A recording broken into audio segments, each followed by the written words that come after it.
Hi, everybody. Welcome to a very special Prog Report podcast. About a year ago, we did a fantasy draft where we had everybody that gets involved with the Prog Report on, and we also had everybody on the Best of 2018. So for this very special episode, we have a few guests. So I'm going to go ahead and introduce everybody, and then we're going to talk about what we're going to do on this episode. So first, of course, you know him from many podcasts that he's been on, Geoff Bailie. Hello from Belfast, Northern Ireland. Hi, Geoff, and welcome back. And now all the way from Brazil, our friend Daniel. Hey, everyone. All right, and let's see, from a little bit of middle of Florida is Mr. Victor. How you doing, everybody? And last but not least, over in Tennessee is our good friend Kyle. Yeah, greetings from Memphis. I'm a little bit concerned that Geoff got top billing, but that's fine. Okay. we'll just go with it. I did win the fantasy draft voting. So deal with it. It's by seniority. He's the oldest. True. Anyway, guys, thanks for being on this. It's going to be a lot of fun. So it turns out that there's two big album anniversaries coming up this month. While you're hearing this, it is anniversary week for these two albums. The first one is the epic all-time classic from Dream Theater, Metropolis 2, Scenes from Memory, which came out October 26th of 1999, celebrating its 20th anniversary this week. And next is another Portnoy-related album, of course, which is Transatlantic's The Whirlwind, which came out October 23rd of 2009, celebrating its 10-year anniversary. So we figured this would make a good podcast to go over both amazing classic albums and tell little stories and recap some of the good songs. We have a few interview clips from the various band members that we're going to play, and we'll give our opinions and thoughts on these albums. Sound good? Awesome. Yep. Sounds great. Yep.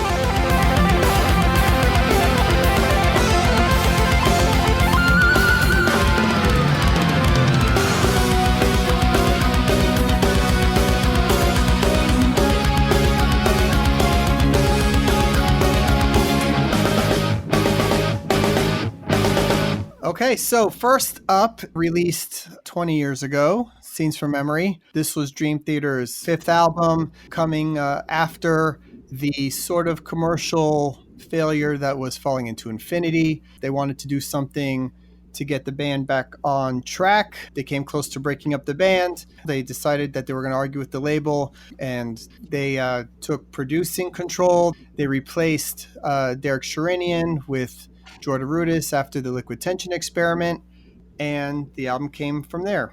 Landmark album. They actually moved into was it Baratrack Studio? They lived there for a few months. I love the behind the scenes from that DVD there, and for me, it was the first modern prog album I ever listened to. So I was a high schooler, and my buddy Kyle, who was in a band with, he actually called me over the phone to play the second track on the album, Overture 1928, and just like, listen to this. And you had on the phone listening to it. So I think maybe the next day or two on a bus, listened to the whole CD from start to finish and was absolutely blown away. I was really into Metallica, a little bit of Rush at the time, but this was really my first entry point into modern prog, and kind of been along for the ride ever since. So huge album in my life, for sure.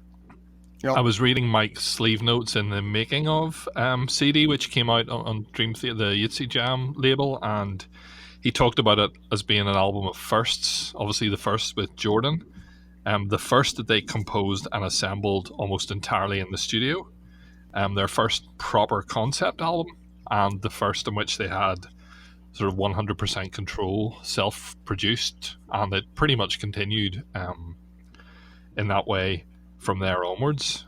I know that Roy had referred to Falling into Infinity, and in those notes, Mike talks about that they had written a Metropolis Part 2, a 20-minute kind of follow-up, which was supposed to be the centerpiece of what became Falling into Infinity, but then when the producers and the label started to pull in different directions, it got put to one side. And that actually, again, that came out on another one of those Dream Theater releases as an instrumental, but it has lots of parts that ended up, and Mike sort of says in the notes, we had the idea of doing a concept album, and we had this 20 odd minutes of music, and we put those two things together, and that's what got us this album.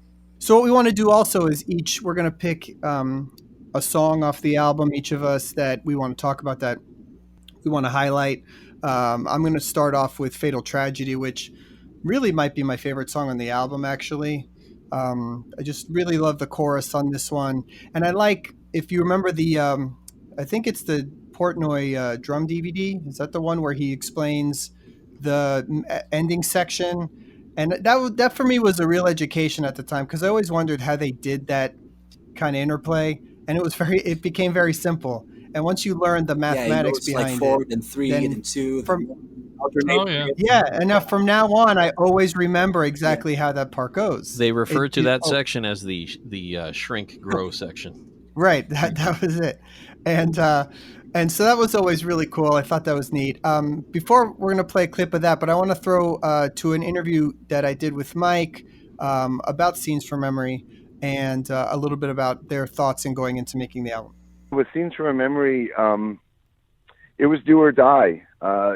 We basically were on the verge of breaking up on the heels of the Falling Into Infinity tour, and we knew things had to change. And one of the big changes was the keyboard player. And as much as I love Derek, and still to this day, he's one of my favorite keyboard players of all time, and I love his style and his personality, it just didn't feel right with what was Dream Theater at that time. And after John and I had made 2 albums with Jordan with the Liquid Tension Experiment, we just knew that Jordan was exactly what Dream Theater needed to turn over a new leaf and make a strong change. So we brought Jordan on board, and the big internal change was that we decided, look, if this band is going to stay together, we don't want any input from the label. We don't want to work with an outside producer. We don't want to hear from anybody. Everybody's just got to leave us the fuck alone and let us do what we do. And that meant myself and John Petrucci taking control and self-producing from that point forward.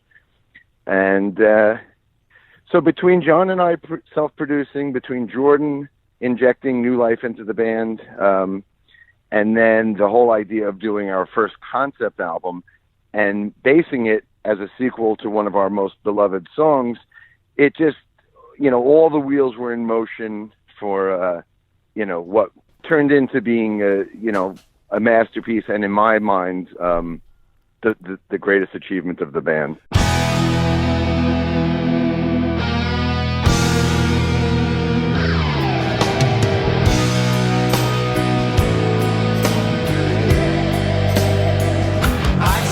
The door and traveled to another home.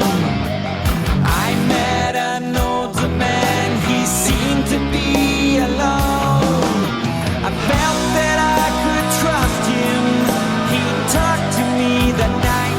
Lad, did you know a girl was murdered here? This fatal tragedy was talked about for years. Victoria's gone forever, only memories remain. She passed away, she was so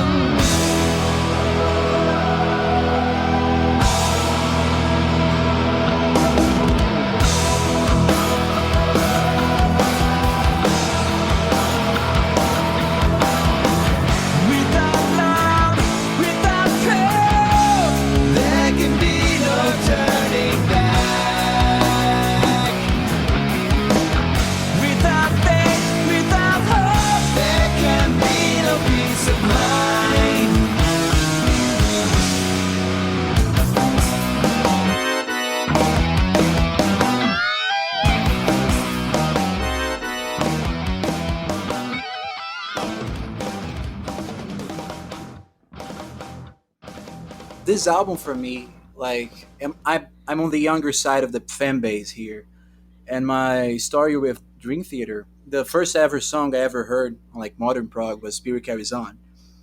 A really good friend of mine showed me that song, so naturally I had to go and see the album it came from. So it led me to know all the songs and bands and the albums that I love now. So when I went on to listen to Scenes from Memory, Home, the song, it really grabbed me. So I decided to talk a little bit about that one today. And the reason it grabbed me, Home sounds very unique and different from the rest of the album.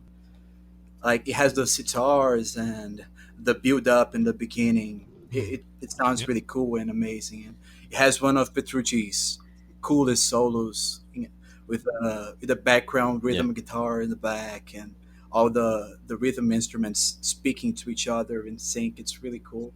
Like, and one of my favorite details are the background vocals with Mike and John. They sound like Yeah. just desperation, claiming for help. It's really cool. They're screaming for something. As far as I know, from what I remember, the song is from the perspective of both brothers, like the Miracle and the Sleeper. Maybe because of that, I think it has the most amount of callbacks to the original Metropolis, not only musical but lyrical as well. And although it's very heavy and technical, at the same time, it's very emotional. So I love that song. It has like I remember I was told there's a new love that's born for each one that has died. So lots of little tidbits and moments that are very cool. Yeah, so Yeah. love that song, man. Definitely one of my favorites for sure.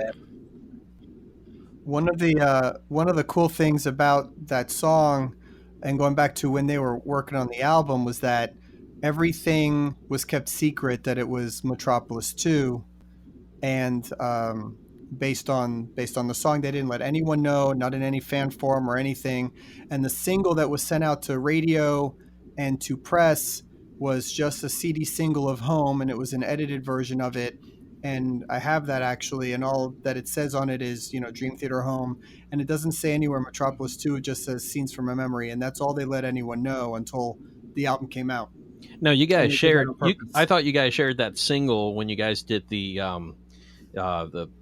podcast with the Neil Morse Yeah. band. Yep. Yeah, we did. I remember. we- I remember hearing that song through the phone. My brother had gotten his hands on the single, and I remember hearing it. I remember being very psyched about it, and as Daniel described all the different sounds, and it was a really cool thing, especially with the hope of Jordan Rudess has come over, you expecting something different, and it was really cool, but there was absolutely no hint, and we had no idea that it was anything having to do with the original Metropolis. So It must have been cool. that goes along with that. All right, so with that said, we're going to play a little bit of Home from Metropolis 2. Living this charade is getting me nowhere. I can't shake this charade. The city's cold blood calls me home. Home, it's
This is one of those horrible acapella.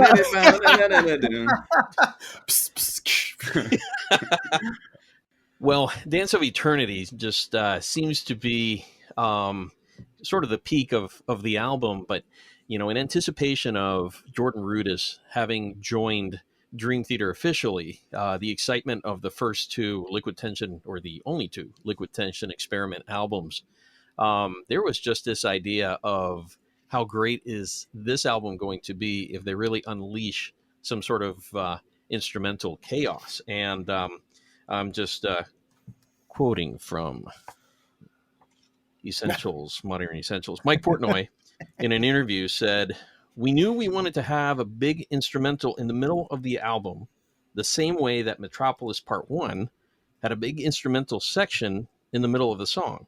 So when it came to that point of the album to write it, we knew we wanted to write the sickest, most insane instrumental ever. So we had lots of bits and pieces from the original Metropolis Part 2 demo, which I think Geoff alluded to earlier. And then from there, we ended up writing all these really insane things with Jordan's contributions. So yeah, we went all out for that one." When you listen to the song, it is just insanity. At that point, we really hadn't heard anything this chaotic.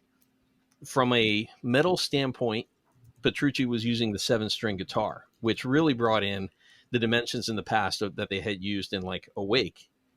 And then you had Jordan Rudess doing like ragtime piano right in the middle of everything. Then you had the Zappa part where, you're just lost trying to just keep up with things. And then all the different time signatures in the same DVD we talked about earlier with Portnoy's Liquid Drum Theater. Is that the one? That's right.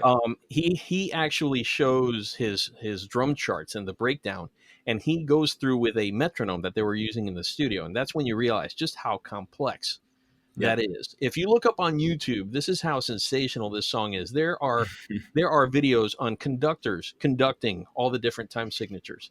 There is a synthesizer setup that shows you all the notes with all the time signatures. There's a guy that's beatboxing, flipping cards, doing that. So it's also become very interesting in YouTube, all the different renditions of this, and of course all the traditional playthroughs, whether it's guitar, whether it's keys, whether it's drums. The other thing is you can find like Berklee College of Music piano recitals that do a piano rendition of this song. So this song is really, I think, the climax of instrumental metal prog. So time signature changes. I want to get in on that because you brought that up. Does anyone know what the exact number of time signature changes is? You do. Not on that song. I do not. What? You do, because you can Google it. It's 108, which is incredible. So yeah, In the one song? yeah, in the one song. Unless this is false news or fake news. But 108, I think it's pretty crazy. I think it's become the quintessential Dream Theater instrumental, and I'd even go as far as to say the quintessential prog metal instrumental. As of recent, like, it's very unconventional for instrumental songs to become hits, right? Before that, like in prog, you had Double YZ. It was always, if you see Rush in real life, you have the whole crowd just jumping to the riff. Then I think the next big instrumental to become kind of a hit, like, I don't think on the same level, but Dance of Eternity, everyone that's a fan of the style, they know about it, and they know it's crazy. Well, for many Dream Theater fans, they'd say it was their favorite song, which would be unusual for the band with this many songs and actually very few instrumentals, if you look at it. But I want to go to earlier this year, I had a chance to do a Prog Report Top 5 podcast with John Petrucci and Jordan Rudess, and we got into talking about the Dance of Eternity in that podcast. So I'm going to throw to a little bit of that and let them talk about their views on the song. I remember that song was kind of a blend of, we were trying to put themes that were originally in Metropolis Part 1 in there. And then we also were doing something which contributes to the instrumental sections in our music, to them being so angular and wacky and weird, where you don't know what the next thing is going to be, is going to bring. It's kind of like Space Mountain in Disney World. Like, you can't, it's in the dark, so you can't tell what's going to happen next. Right.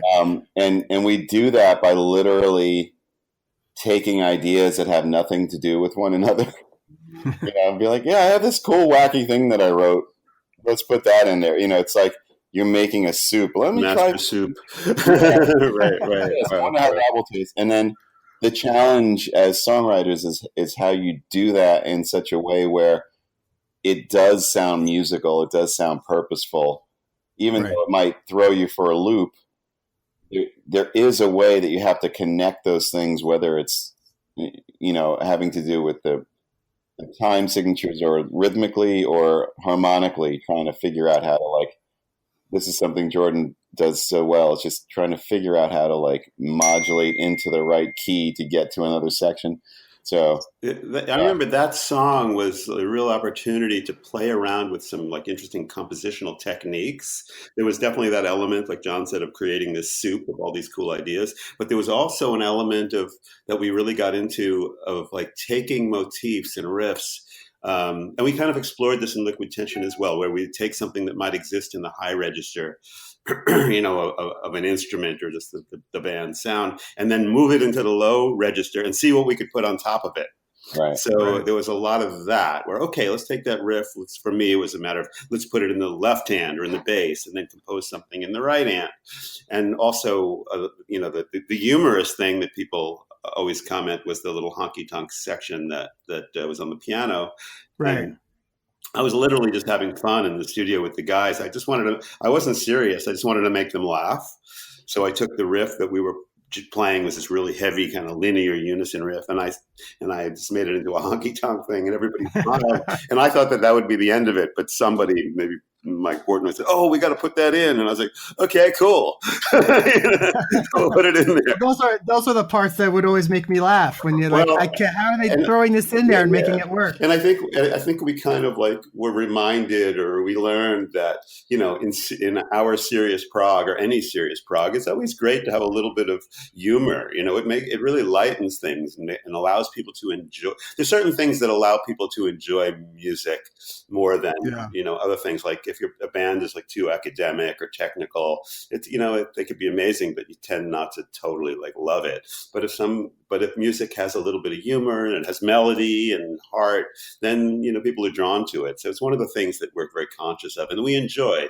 In Dream Theater, that I think helps to make our music something that the fans can really love.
So my favorite song on this album is "The Spirit Carries On." I think my favorite Dream Theater lyric might be the opening line, "The Spirit Carries On. Where do we come from? Why are we here? Where do we go when we die?" Classic. I mean, whether you're into existentialism or the deep questions of life, theology or whatever, I think that line is great. It's probably one of my favorite vocal performances by James.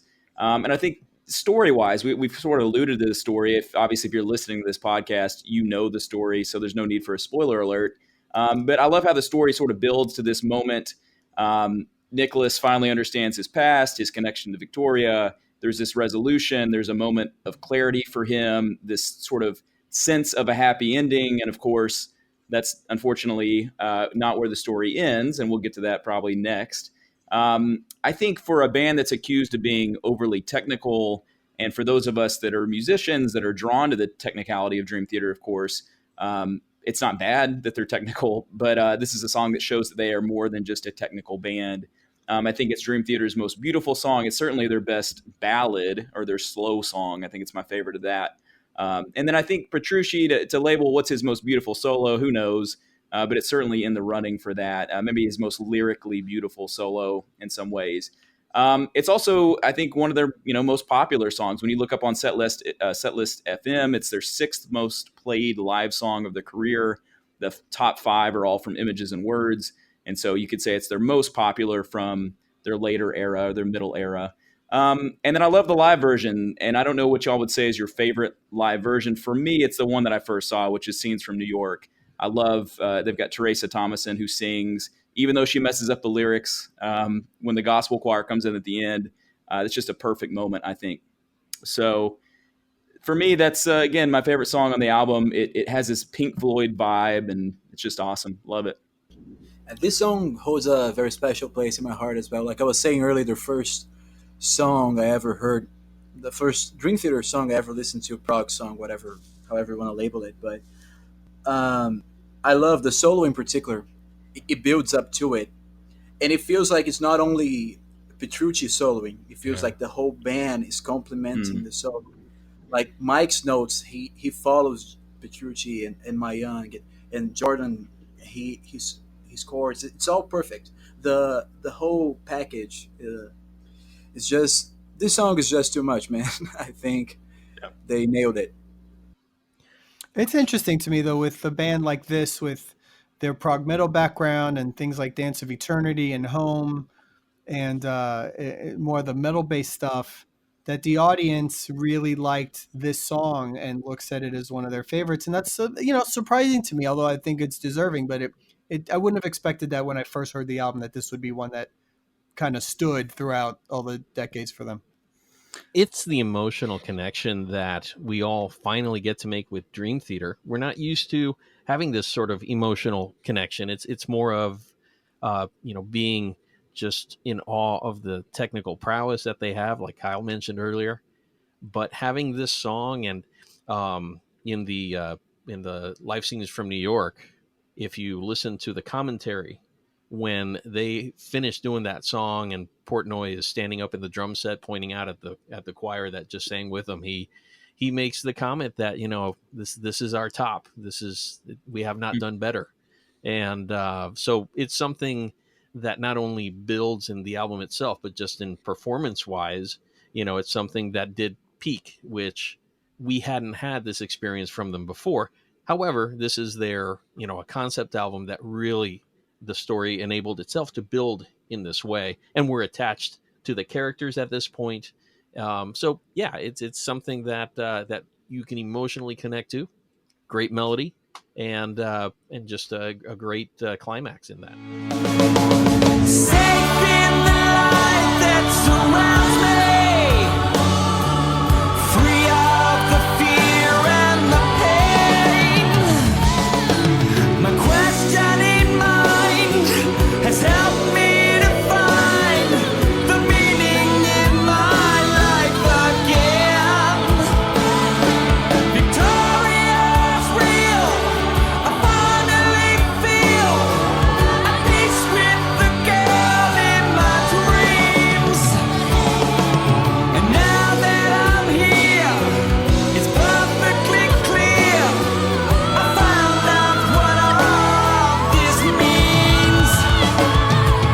If I died tomorrow, I'd be alright, because I believe that after we're gone, the spirit can reason.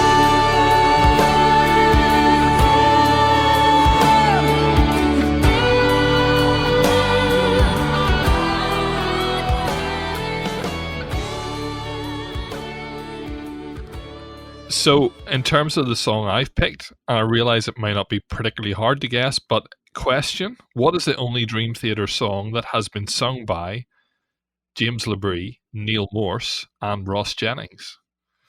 And the answer is Finally Free. It was done by Transatlantic on their very first tour. It was done by Shattered Fortress on that tour, and obviously it's been done James Levy.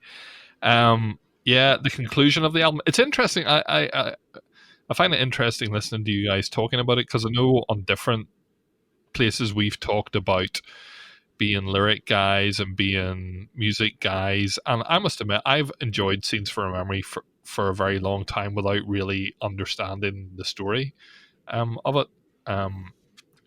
I wasn't a big fan of Awake or Falling into Infinity, but this album was one that I really, really liked. And obviously it's the conclusion, so you've got, bit of narration, you've got the sound effects. It's the true kind of concept album thing. I love the, from the orchestral intro right through to the kind of the sort of slightly funky feeling good this Friday afternoon part. Then there's the sort of One Last Time. It's Pink Floyd-y. There's like a nearly like a Comfortably Numb guitar solo in the middle of it, and then that, but Their Bodies Lie Still, and then the drum madness at the ending. It's just, I think it's about 12 minutes long. It's just an absolutely brilliant conclusion, and it ends the album with what, guys? Well, the record player, the scratch record. What does that remind you of, Geoff? What does that remind me of? Which is the beginning of the next album. Yeah. That's right. They started that sequence. Yeah, that's where that began. Yeah. That's just how So it reminds me of another song, Geoff, as a Beatles fan. Do you know what song that might be? The drum solo, the outro, all that whole section. Have you ever put this together? Maybe I'm the only one. I Want You. It reminds me of I Want You. Yeah, She's So Heavy. It reminds me of that sort of that repeating pattern. And of course, Ringo doesn't, solo over it, but it feels like Mike's version of that song, if you were able to kind of let loose and play. And it even has that sort of that repeating section on the vinyl version of that. I think that's kind of what was the inspiration for that. Of course, I love it for all the drumming madness, and when he plays it live, it's even better. But man, I love the kind of the hypnotic nature of that 2 to 3 minutes there towards the end of it. It's fantastic. This feeling inside me, finally found my life. I'm finally free. No longer torn into living my own life by learning from you. We'll meet again, my friend. Someday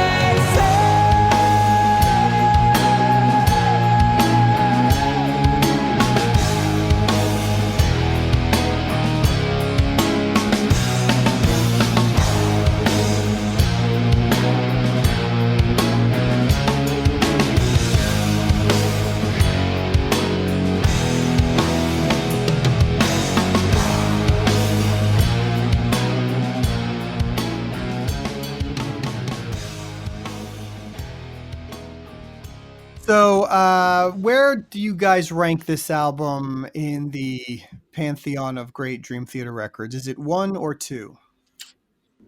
Yeah, Is it 1 for everybody? it's one for me, and in fact, it's my favorite progressive album. First. It's definitely a desert island album. I mean, I'm just being honest. It's my number. It's as perfect as an album as Dream Theater has made, and it's my favorite of the genre. So I'll just say that. Well, It's I would say it's number one for me, and Roie and I have had many conversations about this. It's my preference. I don't know if historically I can argue that it is better than Images and Words, just because Images and Words is kind of what gave them notoriety to get to where they got to with this album. But in this album, they went on their own and they did it their way. When you read the book, whatever interviews Mike says about that is they were doing it their way. I always still put Images and Words number 1. I think I've probably alluded to that a bunch of times, but it's a close second.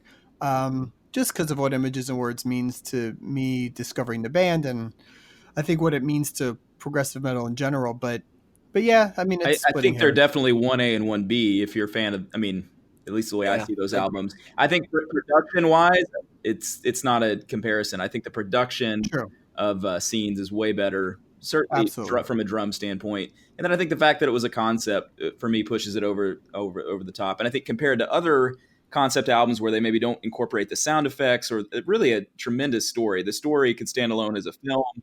And then lyrically, vocally, I mean, James worked on his lyrics, his vocal parts, put some extra effort into it, had a separate producer for that. Was it Terry Brown that worked with him on the vocals? So I just think it all comes together on that album. Yeah, for me, it was the first Dream Theater album that I really, really, really loved. So definitely one of my favorites. All right, so that concludes our discussion on Scenes from Memory.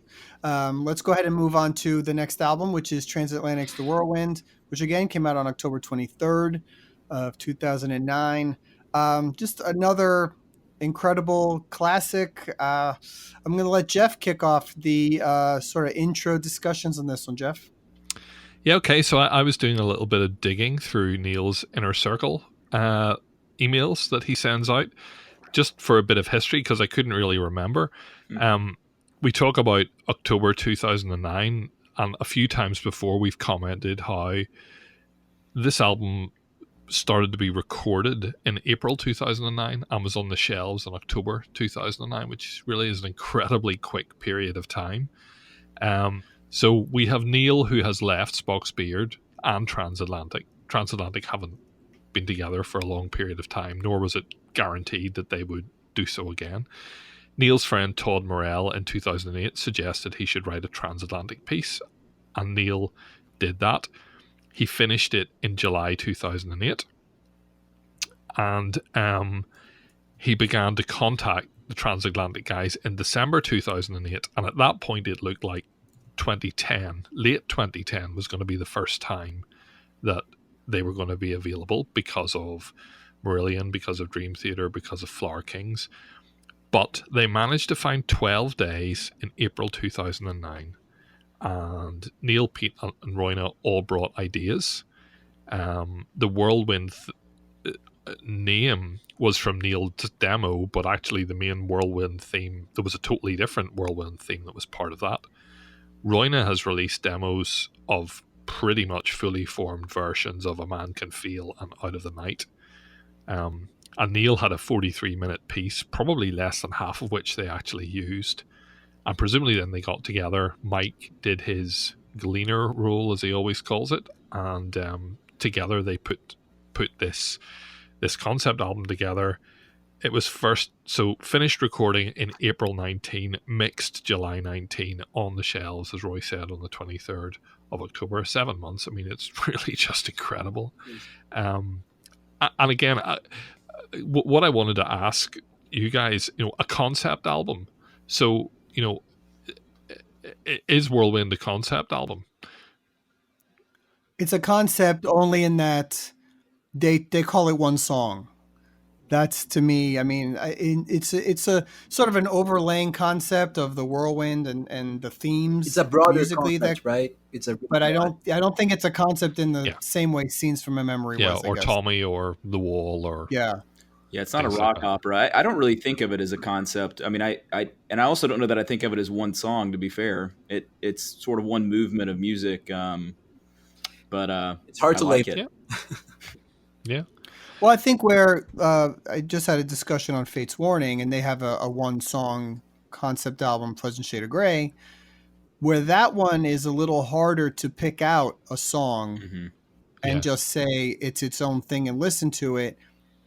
The Whirlwind, I think you can do that. You can put on rose-colored glasses if you just want to hear that one song, and it sounds like a song. Yeah. And I think you can do that more with this album. One thing I want to throw to real quick is I had an interview with Neil where we talked about the Whirlwind and how the process got started, which you were alluding to, Geoff, and how he got first in touch with Mike, and the idea was just through an email communication. And he tells a story about that, which I want to play here real quick. So I wrote this piece called The Whirlwind. I sat with that for several months. I remember I had just done the demos, and then I went to Europe and just kind of not being sure if it was really the right thing about Transatlantic, and then, praying more and more over the months, and then finally contacting everybody. Well, I contacted Mike first. And the funny thing was, we had a bunch of other things to talk about. Like, we talked about this, that, and the other thing, and in an email. And then I finally, at the end of the email, I said, "Oh, and hey, what about getting Transatlantic back together and working on this piece?" And his email back was like, "Wow, talk about burying the lead." Kind of a funny thing, but I wound up presenting that demo to Transatlantic, but that isn't.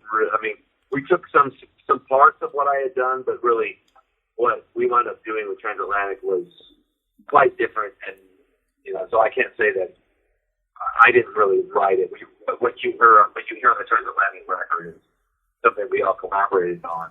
Yeah, so I mean, I love the overture and the Whirlwind opening. To me, it's the real show starter. I mean, I've seen it live. It's a fanfare. I can remember at Morse Fest 2015 when it started in the encore.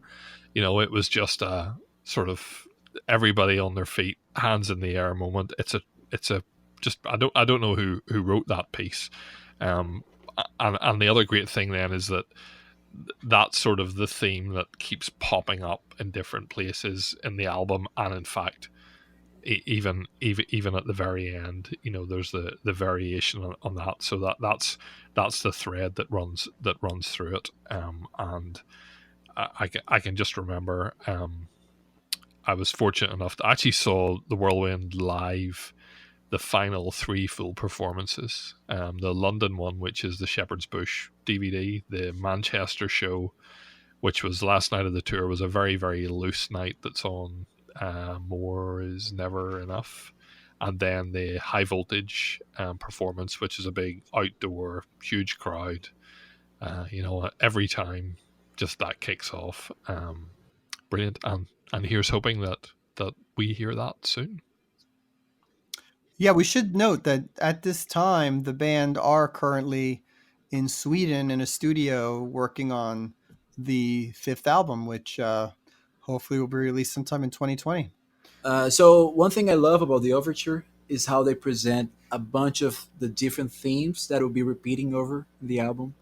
And the transitions they have in between them are just perfect. And they work well as an opener for the album. I don't know if this was one of the cases that they had the whole album already written and then came back and wrote the overture, or if they already had. I always wonder that with all the overtures, if they do that. I know they did. Yeah, well, I can tell. But it's an interesting question.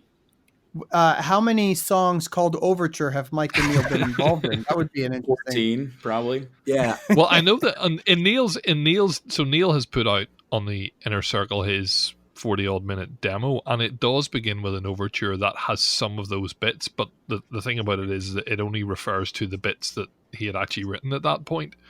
So I mean, it isn't fully in place, but clearly he intended it to start with an overture, but then lots of them do.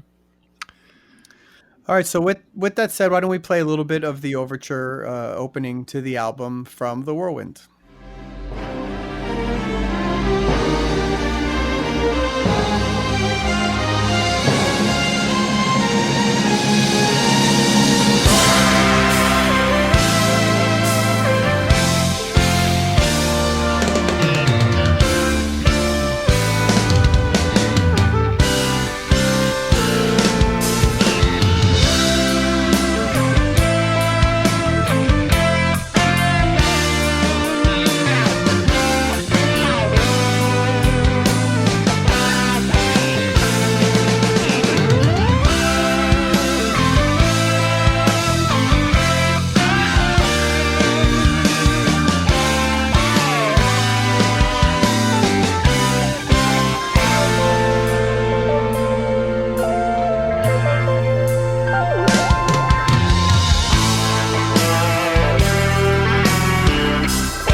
So with this album, there's a lot of great songs to choose from. When I'm thinking about it, one of the ones that just always comes to mind for me is the one called "The Man Can Feel." which is, I don't know if Roie Avin wrote this track exactly. He did, but it sounds like him. He sings on it, and it sounds something like that you'd find on a Flower Kings record. He just has this really unique voice. It's not a great singing voice, but it's just the perfect singing voice for the stuff he writes. You know, it just works so well. And I think just some of the instrumentality on this song is just killer. And it's in a great spot of the album. It also brings back some of the earlier themes. They do that throughout the album on almost every song. There's just some repeating parts that you feel over and over again. And what's the other one that comes right after it? Out of the Night. Yeah. Right after that, it's just the transition there is just so perfect. And that song's killer too. It's a really great chorus. But one of the interesting thing that happens when they recorded this album was that they didn't let anybody know this was happening. Whereas now, with social media and how into that Mike is, there was not going to be a way that the whole world wasn't going to know they're working on the album right now. And of course, if you follow Mike, I mean, there's footage every day of stuff going on, and that's great. And it's awesome to let us in. But at the time of this record being recorded, nobody knew the band was coming back together. And Mike talks about that in this interview. You know, we had taken an 8-year hiatus, and, nobody knew if Transatlantic would ever reunite. So we actually got together in secrecy. When we made the entire Whirlwind album, it was a complete secret. Nobody knew that we were working together again and we were making a new record. And Neil presented to us a demo of a song called The Whirlwind, and at that point it was maybe 40 minutes long. So when we got together, we kind of used that as the blueprint to work off of, and we knew it was going to be a single song, multi-chapter concept piece. And we took Neil's Whirlwind demo and chopped out bits and pieces of it, and then also worked with other ideas and demos that Pete and Roina had. And we took Neil's idea and concept, but really kind of built it as a band from scratch. And from there, we ended up writing this, 75, 79. I don't remember how long it is offhand, but this 70+ minute concept piece, which at the time ended up being, in my personal opinion, my greatest achievement since Scenes from a Memory. Yeah, so Roina did put out a bunch of demos from his website a while ago, and included among those were A Man Can Feel and Out of the Night. So what about a clip from A Man Can Feel, the original Roina Avin demo?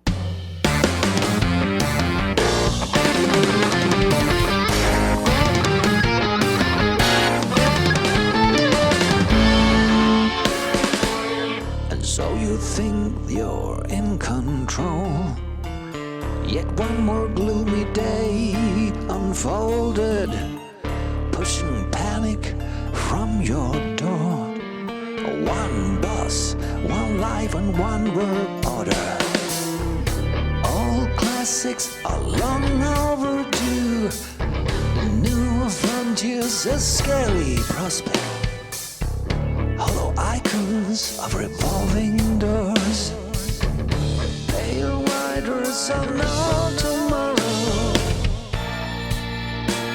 Of no tomorrow. A man can feel he's left out on his own, like a stranger in his home. Now what makes it all come apart? A man can sense the speed of falling down. No sense, no solid ground, and a dawning sign of dogs of labor leaning on. I'll go a little the background of how I first found out about Transatlantic, the band. I remember first finding out about them maybe 6 months before the Whirlwind was announced. So it's likely I was searching about them while they were recording the album. And I was looking for Portnoy's side projects, but Transatlantic and Liquid Tension were definitely my favorites. I used to listen to a lot more heavier stuff at the time, so I remember that I loved how Transatlantic was fresh and new, and it was very different for me than the usual stuff that I listened to. Right away, I loved the two albums. Like Stranger in Your Soul is still probably one of my three favorite songs ever. So yeah, I remember I was loving the those albums, and of course I was reading the news that they disbanded years before I learned about the band. So of course I was disappointed, and then boom, they announced they were back. So I was super happy. And then the Whirlwind was out. I loved it right away too. And but my favorite thing was they released the Whirlwind live, and that's by far my favorite live DVD ever. Like I love the whole performance. It's the perfect set list. Um, and there's a cool story about behind the DVD about how I met one of my friends. He was there, and then he posted about it in forums and whatever. Big story. I won't go about it too much, but anyway, about rose-colored glasses. That's an awesome song. It's a very special song. It's a great meaning, and the whirlwind is about like a man that goes through a man or a person goes through a complete catastrophe, but he rises above it. And rose-colored glasses is a lot about the central message, so it has a very special meaning. It's one of my favorites in the neo ballad category. Yeah, Neil. That's a song that Neil wrote after his father died, and he discovered that his father. I don't know if he discovered it then, but his father he found out relatively later on that his father had been a choir master and had been quite uh, got disillusioned with the church and took nothing to do with it. And I think by the time then his kids came along, he had left all of that behind him, and that's kind of the sort of the theme of that, thinking about, well, I wonder, uh, what was going on with him. Yeah, It's an amazing song, and that closing section's very yeah, very emotional. Like the bridge, emotional. the part for the City of Fire. Everyone in the audience always gets super emotional. When Neil Yeah. live, he always sings it one octave above the studio version, and that's my favorite part. I mean, everyone's always crying, all the grown men. Neil, he always is, so we're used to him. But anyway, and it leads back to the main theme with the strings and the bass battles. Rowan solo is great. Overall, a very strong song, one of their best, in my opinion. The guitar part right after that City of Fire middle, that whole instrumental breakdown with the Yeah, guitar part, that is just super amazing. intense. It's just Yeah. such a cool part. Let's go ahead and play a clip of rose-colored glasses. Long ago he set the ship aright. Then he sailed away into the night. And I don't believe I wear rose-colored glasses, but I believe the man is going home. And I know that we are more than dust and ashes. And one day we will know what we have known.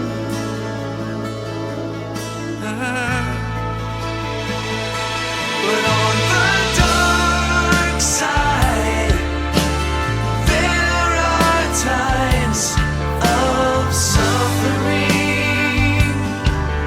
And I don't believe I wear rose. But as the pages turn, one day we'll learn of everything. But now we see through glass.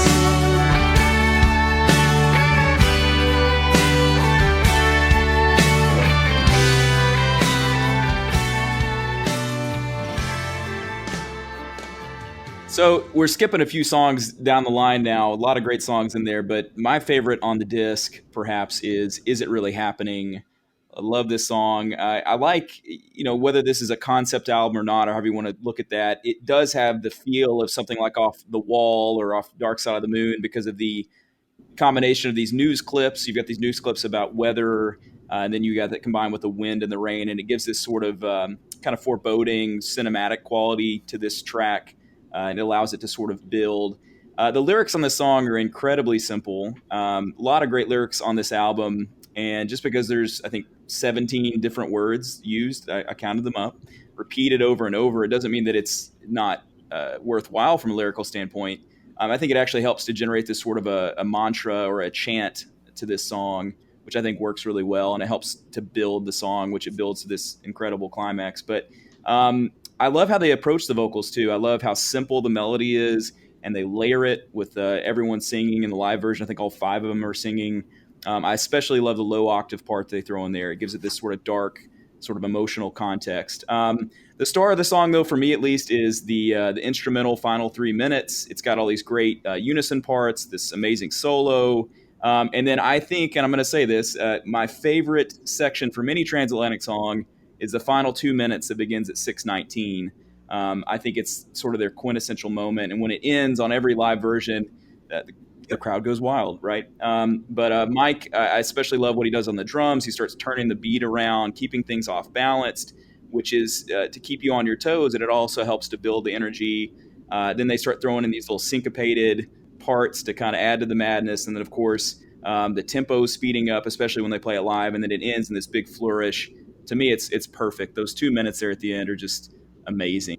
Yeah, I love watching that on the DVD, because for those of you who haven't seen it, the Transatlantic stage setup is normally Mike facing on the right hand side of the stage, facing across to Neil, and there's so much kind of interplay between the two of them. Those shows were filmed at the end of a tour where they were totally in the zone and they were kind of having fun with it as well. It was an incredible thing to hear live. Did any of you guys see the Whirlwind live? No. I missed it. Biggest bummer. Way to rub it in. I think you saw it, three times in a row? Yeah. Right? Nice. They don't come to Florida. Go to Denver. Come to Chile. So actually for me, this was, this came out in 2009. They toured in 2010, right? I had not seen any Neil Morse related project at this point yet. And I had been a fan for 15 years at that point. And that's sort of shameful. It was just one of those things. And no, but the amazing, listen, they didn't tour much here. Prog in America was way less of a thing than it is now. And you didn't have all the websites like the Prog Report. And you certainly didn't have the cruises, which have had a big influence on the amount of exposure all these bands get. You didn't have Morse Fest. You didn't have a lot of this stuff. And all of a sudden, the floodgates really opened around 2012, 2013. And oddly enough, I've probably seen Neil Morse more than anybody else that I've ever seen in the last 7 years. I counted just like 3 days ago. I've watched him in different configurations, like Neil. It's 40-something times. Yeah, it's when you throw in all the cruises and the multiple performances and the Morse Fest and the whole, it can be. So yeah, I mean, it was, and you consider that's all within like a 7 or 8 year window. It's really become. I mean, it's been pretty crazy the last 7 or 8 years when you look at what's turned around for the U.S. fan of this kind of music, and pretty cool. One of the things that's always amazing about Transatlantic to me is, you were talking about, Geoff, how quickly they started writing this and then mixed it, and then by the time it came out, and that whole span was 6 months. And I actually spoke to Pete in one of the interviews about that, about how fast they write and how quickly it turns around. And so I'm going to play that clip now. We can check that out. And then we're going to go from that into, is this really happening? The thing is, everybody's got great ideas. I mean, we do a fair amount of preparation. So everybody comes to the table with good ideas. And we've passed the ideas around beforehand. So we're all familiar with each other's stuff, for want of a better word. each other's possible contributions. And then kind of Mike, I suppose, is the leader of, okay, well, here's the board. This is what, okay, well, who does, so we kind of list everything and decide what it is we like, why we like it, and what we want to use, and where we want to use it. And we kind of make a bit of a plan. And then, but as we're writing, if things aren't working or things just, someone says, you instantly know when someone's thinking, this isn't working. And instantly, everybody in the room has at least two good ideas that they can throw into the pot. So it's just ridiculous. It is ridiculous. And it's fast and furious. And you have to be on top of your game. I certainly do.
The impact of this album and the timing of it was very interesting. Like Daniel explained earlier, that was a time in my life when I was into a lot heavier things. So to hear this and to have them come together was very refreshing.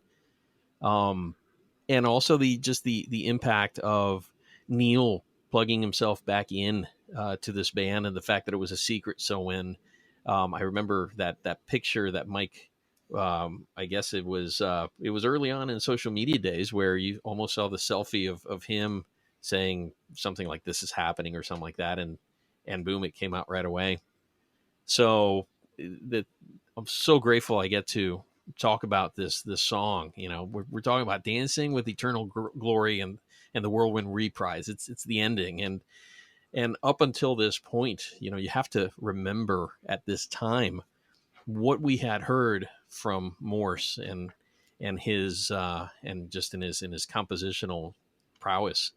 The prior two albums were, the first one was great. The second one, with Stranger in Your Soul, how that ended was just so super emotional. So much so that song is still their closing song in a lot of their live sets. But this song here, when you listen to this song, and from when it starts until when it ends, you really have to listen to it with an open mind, because before you had Love That Never Dies by the Neil Morse Band, before you had Broken Sky, Long Day reprise, before you had Crossing Over Mercy Street reprise, those all songs that when you listen to them, even down to how Mike is playing the drums, they're so comforting and they're so familiar. But this is where that started. When you listen to Dancing with Eternal Glory, I mean, you're coming up on more than 70 minutes worth of music by the time this is all said and done. And it is the perfect epic ending where they just get to bring in just all the elements that you've heard for the past, 60 plus minutes once this thing starts. And it is just the perfect ending to, a terrific album that came as a surprise in a time when, especially those of us in the States and even in Florida, this kind of prog hadn't been around for a while. Neil had been doing his own thing, but when this came out, it was just so cool and so refreshing and just so epic that it deserves to be in this album closing out, because I could not pick out a more perfect pairing in that sense. Well said, man. I agree. You know, I like after they do the Dance with the Eternal Glory part, and then they start bringing in all the different various parts on the reprise part. And I really like the Man Can Feel part that they bring back when they're all singing together. It's such a cool way to bring that part back. That's one of my favorite parts of the whole album. And then the epic orchestra just lasts, 20 seconds. Is just as massive and awesome as you could end an album. And I just love that. That section you referred to, Roy, of the A Man Can Feel reprise, if you're signed up to Neil's streaming service, Waterfall, recently we put up a Transatlantic encore from the 2013 tour, and Hasse from Flower Kings sings that part of it, and it's really special. It's really great version with him. What I love about the last part is how it feels like the song is never ending. They're always trying to find ways of finishing the song, but you keep being lost in the whirlwind. You're always in the middle. It's great. Yeah, lyrically, it's fantastic too. I love the line, "There's much more than time and chance when the giver of life is asking you to dance." I love that the last time they do that, and he kind of lays into the word dance. Just really good, and the whole song super balanced and really good. And like Daniel said, I like that it continues to add more and more and more. I mean, that final flourish is awesome. For me, and slightly serious point, and I know we joke a bit, but it's one of those songs for me. There was lots of stuff going on with us at that time, and there were moments where, particularly in that 2010 year, where we did feel like we were in a whirlwind. And it's funny how when I hear that, it sort of, it brings me back to some of those times, and actually how, the stuff that all worked out really well in the end. But it's funny how, Daniel talked about the emotional connection with the music. Other people have said about it. And I think that's the thing that kind of takes these albums into a league where 10, 20 years people are still talking about them, where people are going on social media saying, please on the tour play the whole of the whirlwind.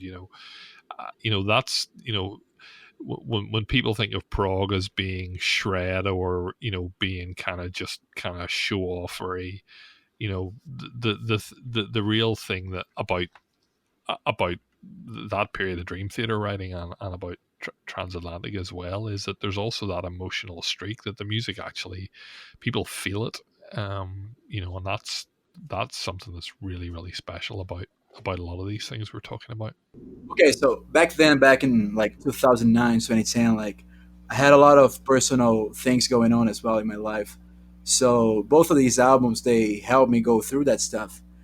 And that's might be the reason, not only the musical aspect of it, but also the emotional, lyrical part.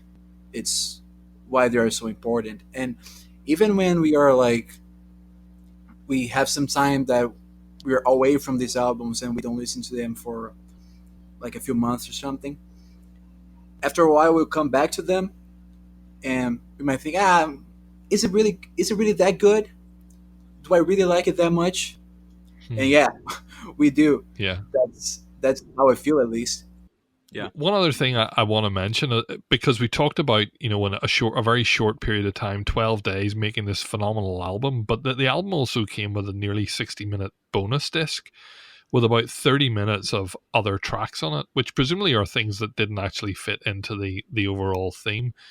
There's a song called For Such a Time As This, which is one of my favorite Neil songs. There's some Roine stuff on there. There's a Pete song, and then 4 covers: The Return of the Giant Hogweed, a brilliant version which was reprised live at the High Voltage Festival that I was at with Steve Hackett. That was just a dream moment. I was there too. Oh, that's right, you were, weren't you? I'd forgotten that. Yeah, that was the second time that we were in the same place without knowing each other. Yeah. A Salty Dog, Procol Harum cover, that Beatles America, and cover I Need You, and then Soul Sacrifice. And again, a lot of, I always thought with those 4 or 5 songs, they could have put them out as an EP, a year later, and would have been something that was really good. The other thing I want to ask, just very briefly, do any of you know, in a Whirlwind context, what Boba Fett is? It's the added section they didn't put in Set Us Free, right? Correct. Yeah. It's on the making of DVD. There's a little piece of music, and it was a little bit that they played around with, and Mike names most of the sections, and he called this Boba Fett. It never made the album, but whenever they played it live, they slotted it into the place. Right.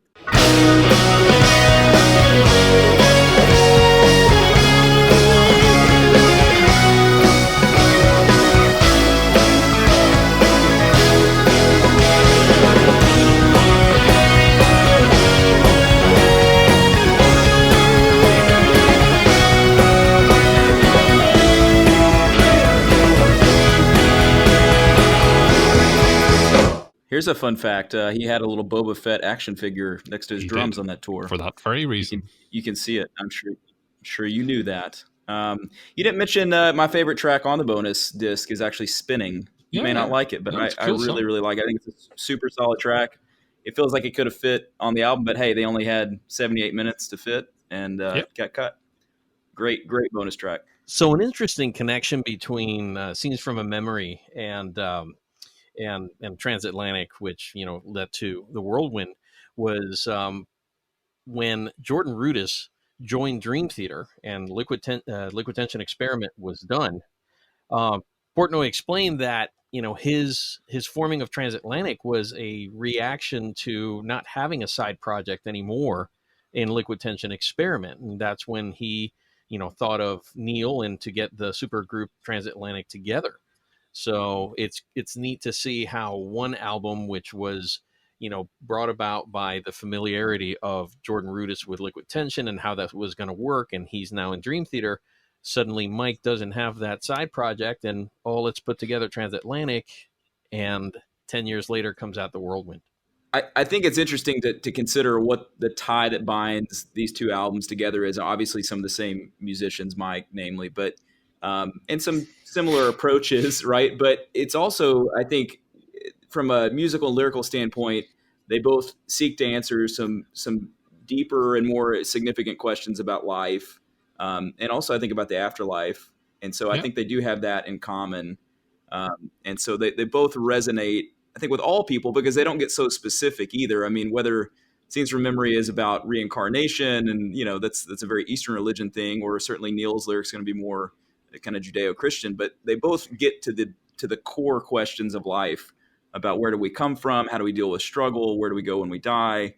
And so I think that resonates with everyone on a certain level. And it's done very sincerely, and it's done obviously musically very expertly. And so I think that's why albums will last a long time, is when they can connect to you emotionally. And then certainly as musicians and lovers of good music, it hits on all those cylinders as well. It also harkens back to a time with both these albums where you didn't have 30 different albums coming out by all these bands at once. And I'm not complaining about that. It's just a different time. Right now it's great because there's so much new music coming out. There's almost a new album or two every week. But back then, I mean, it was a big event, and it was an album that you stuck with for months because there really wasn't much out else that you were worried about, especially back in 99 for sure. But I think we also need to give a special shout out to Mike for being in both these bands and making what he's called his two best albums he's ever made are these two that we've talked about on this podcast. So, and of course, all the various musicians on these albums from Dream Theater and from Transatlantic have put out so much good music between, the different guys that we've talked about in this podcast. You're talking about, I mean, they're responsible for so much of the music that we like as prog fans. It's pretty amazing. So with that said, I think we've covered two great, amazing classics. If you have listened to this podcast and for some reason you haven't heard either one of these albums, hopefully we've turned you on to it, although I don't know why that would be the case. And again, guys, thank you for being a part of this. This was a lot of fun. And I'm sure we will regroup for the best of 2019 podcast, which is going to be probably a 5-hour episode, the way things are looking this year. And yeah, it is a good year. 9s and 10s. That's the right. whole way. And we're going to close out, of course, with the ending of Dancing with Eternal Glory Whirlwind reprise. And we'll see you all again Goodbye. next time. Bye. Goodbye, everybody. Bye-bye. Peace.